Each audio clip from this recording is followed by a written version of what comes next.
won it. The newspaper reported the 1410 order.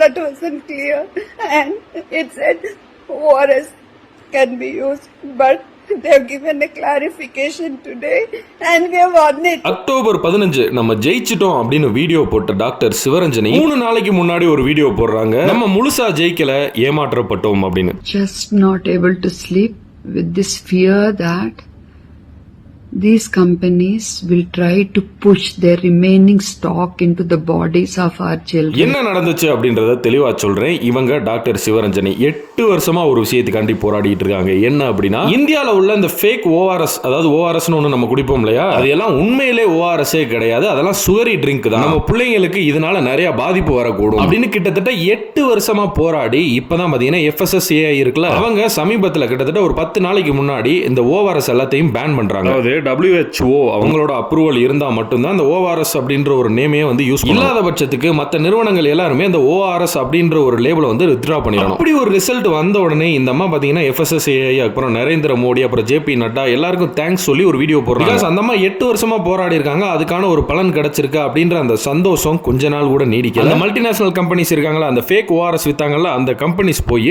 Delhi high கோர்ட்டை approach பண்றாங்க. இது அந்த FSSAI யோட அந்த பேனை நீக்க சொல்லி. ஏன்னா அந்த நிறுவனத்தோட ORS, அதாவது 180 கோடி ஒர்த்துள்ள ORS வந்து ட்ரிங்க் வந்து ரெடியா இருக்கு, செல் பண்றோம். இதுக்கப்புறம் நாங்க ப்ரொடியூஸ் பண்ண மாட்டோம், ஆனா இதுவரை அந்த 180 கோடி மதிப்பிலான அந்த ORS ரெடியா இருக்குல்ல, அதை வந்து விக்கிறதுக்கு டெல்லி ஹைகோர்ட் அப்ரோச் பண்றாங்க. அதுக்கு டெல்லி ஹைகோர்ட்டும் அனுமதி. இங்க பாருங்க, இந்த பர்டிகுலர் ORS இந்த ப்ராடக்ட் பாத்தீங்கன்னா 45 ரூபா, அப்பனா 180 கோடி மதிப்பிலானது அப்படின்னா 4 கோடி டெட்ரா பேக்கெட் பேலன்ஸ் இருக்கு. 4 கோடி பேருக்கு அது போய் சேர போகுது. இன் கேஸ் ஒரு நபர் 2ன்னு வாங்கினாலும் 2 கோடி பேருக்கு போய் சேர போகுது. அதுவும் கூட போய் சேர்ந்துட கூடாது, யாருமே இதால பாதிக்கப்பட்ட கூடாதுன்னு தான் இந்த அம்மா போராடிக்கிட்டு இருக்காங்க. நம்ம அவங்க கூட நிக்கணுமா இல்லையா? முடிஞ்ச அளவு டாக்டர் சிவரஞ்சனியோட பேஜுக்குள்ள போங்க, அவங்களோட வீடியோஸ் எல்லாம் பாருங்க, அவங்களோட வீடியோஸ் நிறைய பேருக்கு ஷேர் பண்ணுங்க. நம்ம இந்தியன் கவர்மெண்ட்டும் சரி, நீதித்துறையும் சரி, இதை கண்டிப்பா தடுத்து நிறுத்தணும்.